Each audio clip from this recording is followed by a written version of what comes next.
জামাই সাপে কামড়েছিল। আর বিশ্বজিৎ মহারাজের ধরেই আমাদের চিকিৎসা হচ্ছিল না, একটু উনি সব ব্যবস্থা করে সিসিএমতে 3-4 দিন ফেলে নর্মাল বেডে ফেলে রেখেছিল। কেন সিসিউ নিয়ে আমরা ছিল তবুও বেড দেবে।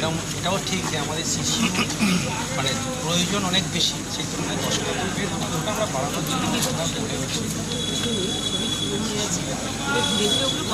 ইমার্জেন্সিতে বেড ছিল, তবুও ওনাকে বেড দেবেন এগুলো যেন না হয়।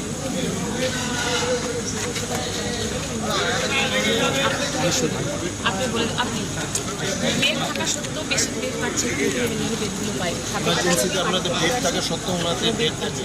একটু দেখে নেবেন। আমি ছিলাম না বেড। আচ্ছা, কে ছিল? যেই ছিল কিন্তু আপনাদের এগুলো দেখে নেবেন। খবর দেবেন। এগুলো দেখে নেবেন। জুনিয়র ডাক্তার যারা আছে তাদের কাছে আমার অনেক কিছু এক্সপেকটেশন। আমি জানি তারা অনেক কাজ করে ভালো ভালো। এইখানে রয়েছিল আমাদের ইন্টার্ন যখন ডিউটি করে ম্যাম বেশি ম্যাডাম পুরো হসপিটালে অনেক একদমই নেই। সে তো ম্যাডাম আমার ঘরে গিয়ে দেখলেন ওয়াটার সাপ্লাই নেই, অনেক কমপ্লেন গেছে আগে। ম্যাডাম আমাদের ইয়ারের বন্ধে খুবই বাজে। আর ম্যাডাম আমাদের মেডিকেল অফিসার নেই, সব থেকে বড় কথা বাচ্চাদের দিয়ে এমার্জেন্সি চালাতে হচ্ছে। যারা আছে তাদেরকে দিয়ে ঠিক করে ইউটিলাইজ করুন না।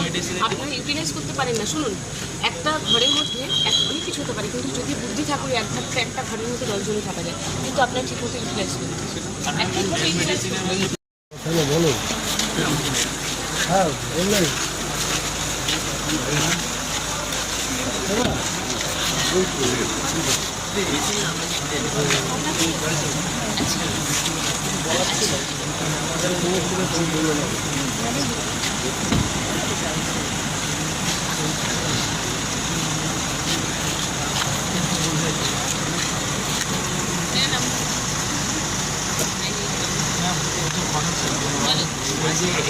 এই কলেজের পাশে একটা কলেজ আছে, সার্বজনীন কলেজ,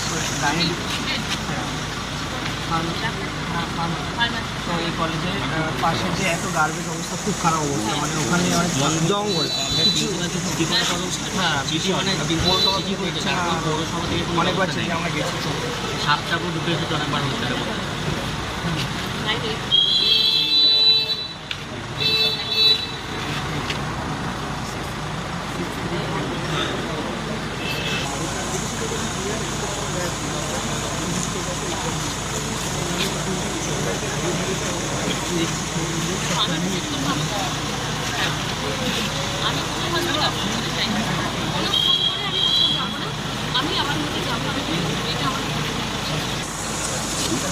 আমাদের ভিডিও ভালো লাগলে লাইক এবং শেয়ার করুন।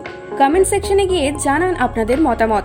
আরও ভিডিও পেতে আমাদের চ্যানেল সাবস্ক্রাইব করুন এবং প্রতি মুহূর্তে খবরের আপডেট পেতে প্রেস করুন বেল আইকন।